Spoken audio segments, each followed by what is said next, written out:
ধর্ষণের অভিযোগে বাবার বিরুদ্ধে মামলা দায়ের করেছেন মেয়ের বান্ধবীকে ধর্ষণ, বন্ধুর সাথে ঘুরতে এসে গণধর্ষণ, রাজধানীতে 5 জন মিলে ধর্ষণ, সংঘবদ্ধ ধর্ষণ, চলন্ত বাসে ধর্ষণ, শিশু ধর্ষণ, 5 জন মিলে ধর্ষণে ব্যর্থ হয়ে মুন্সিগঞ্জে 6 বছরের শিশুকে ঘণ্টায় ঘণ্টায় দেশে ধর্ষণ, নারী নির্যাতন আর ডাকাতির ঘটনা ঘটছে। পুলিশ নাকি সরকারের দায়িত্বরত প্রজাতন্ত্রের চাকরদের গাফিলতি, নাকি অন্য কিছু? আসেন শুরু করা যাক আজকের কষ্টের আবরণে মোড়ানো হৃদয় বিদারক করুণ সত্যের। কেন আন্দোলন পরবর্তী বাংলাদেশের অবস্থা এমন? এটার একটা উত্তর লাগবেই।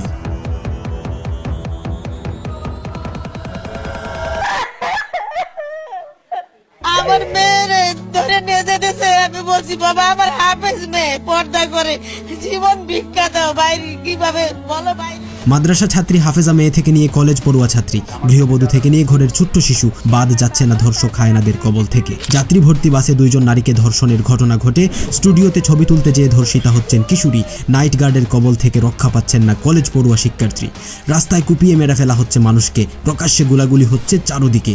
এই বাস্তবতা দেখতে 71-এ যুদ্ধ হয়নি, জুলাই আন্দোলন হয়নি। আবু সাইদ মুগ্ধদের জীবনের বিনিময়ে লাভ হলো কার তাইলে?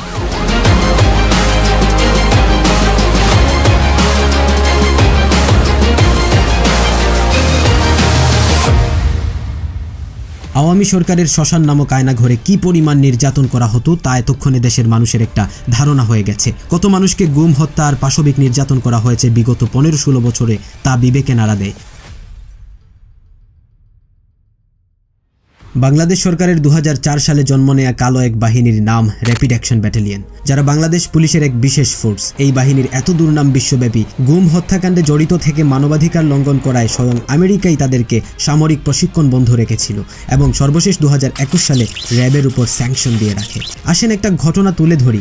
রক্ষক যখন ভক্ষক হয় তখন জনসাধারণের করার কি বা আছে? শত শত গুম, হত্যা, খুনের সাথে জড়িত এক হায়নার পরিচয় করিয়ে দেই। নাম আলেপুদ্দিন, র্যাবের তৎকালীন কোম্পানি কমান্ডার। আমাদের চিফ প্রসিকিউটর মহোদয়ের মুখ থেকেই শুনুন তার ঘটনা। একজন আসামিকে গুম করে রাখার সময়ে তার স্ত্রীকে, তার বিশ্ববিদ্যালয়ে পড়ুয়া স্ত্রীকে, তার স্বামীকে হত্যার ভয় দেখিয়ে তাকে বাধ্য করে একাধিকবার রমজান মাসে রোজা ভাঙিয়ে তাকে ধর্ষণ করা হয়েছে। এই তথ্য প্রমাণাদি আমাদের কাছে এসেছে। কতটা হৃদয়হীন হলে একজন দায়িত্বশীল অফিসার এটা করতে পারে? এইসব হায়নারা র্যাব পুলিশ রূপে আওয়ামী আমলে চাকরিতে ছিল এবং এখনো আছে। এদের কাছে কেউই নিরাপদ না। কথা হচ্ছে ধর্ষণ নিয়ে। আইনের পোশাকেও ধর্ষকরা ঘুরে বেড়াচ্ছে বাংলাদেশে। সাবধান। সম্মান আর ভাবমূর্তি যখন তলানিতে বাংলাদেশ পুলিশের, আজও মানুষ তাদের মন থেকে ঘৃণা করে। সব অফিসার সেম না, তবে বেশিরভাগের চারিত্রিক বৈশিষ্ট্য যে এক, এটা অস্বীকার করার কোনো সুযোগ নাই। ঘুষ, চাঁদাবাজি, মানুষকে হয়রানি করতে ব্যস্ত তারা। এদের হাত থেকে রক্ষা পায় না রাস্তার হকার, সিএনজি অটো ড্রাইভার থেকে নিয়ে বড় ব্যবসায়ী। জনগণের সেবক, দেশের মানুষের টাকায় বেতন নিয়ে বেঁচে থাকা একজন প্রজাতন্ত্রের চাকর কিভাবে এত অথরিটি পায় যে আইনের অপব্যবহার করে? এখন অভিযোগ আসছে ধর্ষিতারা বিচার চাইতে পুলিশের দ্বারস্থ হলে কথা দিয়ে পুলিশ ধর্ষণ করে, অনেকভাবে হেনস্থা করে। আজব না ব্যাপারটা?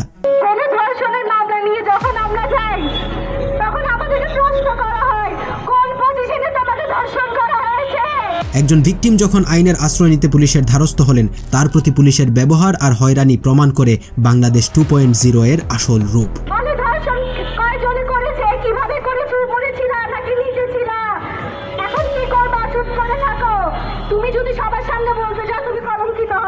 এই স্বাধীনতা কি আমরা চেয়েছিলাম? কই আমাদের আসিফ নজরুল, বশির উদ্দিন ফারুকি আর অমুক তমুক? 2025 সালে একজন বোন যদি রাস্তায় নিরাপদে না চলতে পারে, স্কুল কলেজ মাদ্রাসায় সেফ না থাকে, তাইলে জাতি হিসেবে আমাদের লজ্জা হওয়া উচিত। যেই পশুগুলো এমন অপকর্ম করে, এদের মধ্যে মানুষের আকৃতিটাই আছে শুধু, কিন্তু ব্রেইন, বিবেক সবকিছু পশুর থেকেও নিকৃষ্ট হয়ে গেছে। তাইলে আমাদের কি করতে হবে?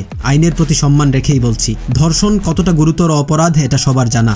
কেন ধর্ষকদের আইনের আওতায় আনা যায় না? কেন এদের বিচার করতে এত বিলম্ব করা হয়? তাইলে তো পরোক্ষভাবে বলা যায় প্রশাসনের বেড়াজালে ধর্ষকরা ঠাঁই পেয়ে আরো সুযোগ পাচ্ছে। কোন মায়ের সন্তান এত বড় শিক্ষিত উকিল, ব্যারিস্টার হয়ে গেল যে ধর্ষককে আসল ধর্ষক জেনেও ডিফেন্ড করতে কোর্টে মামলা লড়ে? লজ্জা হওয়া উচিত ম্যান। আপনার মেয়েকে যদি সে ধর্ষণ করে আসতো, তখন কি তার জন্য লড়তেন? টাকার জন্য বিবেক আর চরিত্রকে বিক্রি করে দেয়া জাতির সাথে বেঈমানি।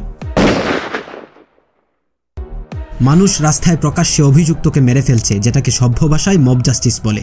মব জাস্টিস খারাপ, আইনত অপরাধ, তা ঠিক, তবে মানুষ যখন ন্যায্য বিচার রাষ্ট্র থেকে পায় না, তখন সে নিজে নিজের বিচার করে ফেলে। এটাই তো মব জাস্টিস। তাইলে রাষ্ট্রের অবকাঠামো যদি ঠিক থাকতো, পুলিশ প্রশাসন যদি তাদের কাজ ফেয়ারলি করতো, তাইলে তো মব জাস্টিস হতো না। আমরা রক্তে মাংসে গড়া মানুষ, আমার সামনে আমার মা বোনকে সম্মানহানি করার উদ্দেশ্যে কেউ হাত আগাতে পারবে না আমি বেঁচে থাকা অবধি। দেশে কি মন্দ লোকরা এত বেশি হয়ে গেছে যে এদের মেরুদণ্ড ভাঙা যাবে না?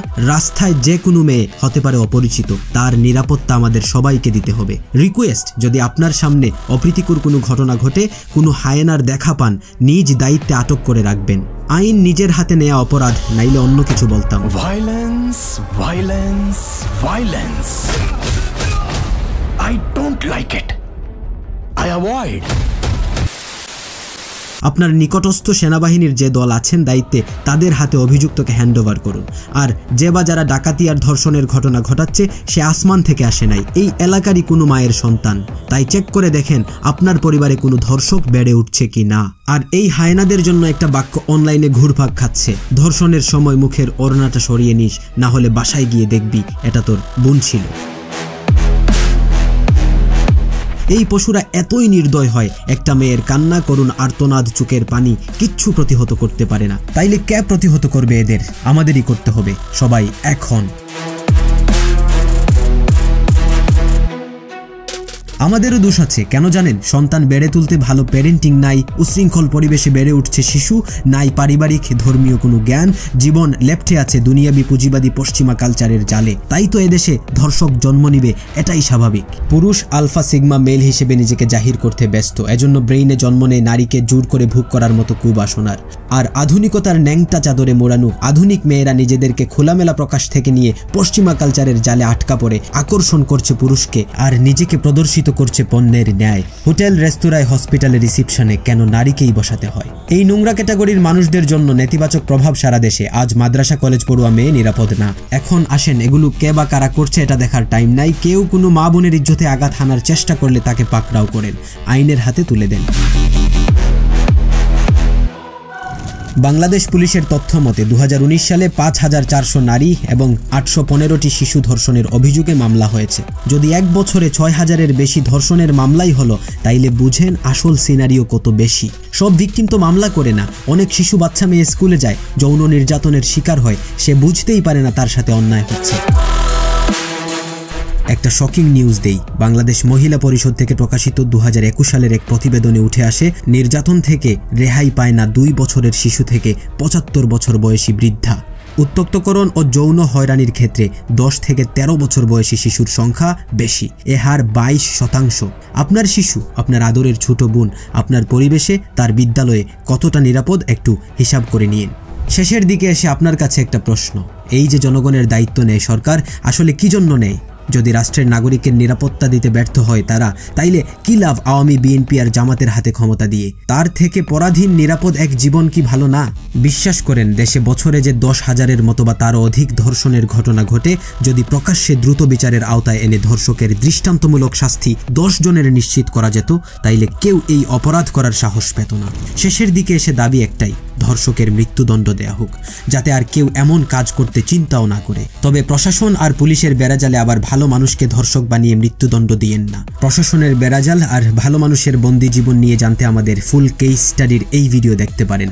পরিস্থিতি প্রতিকূলে সাবধানে থাকুন, ভালো থাকুন। আল্লাহ হাফেজ।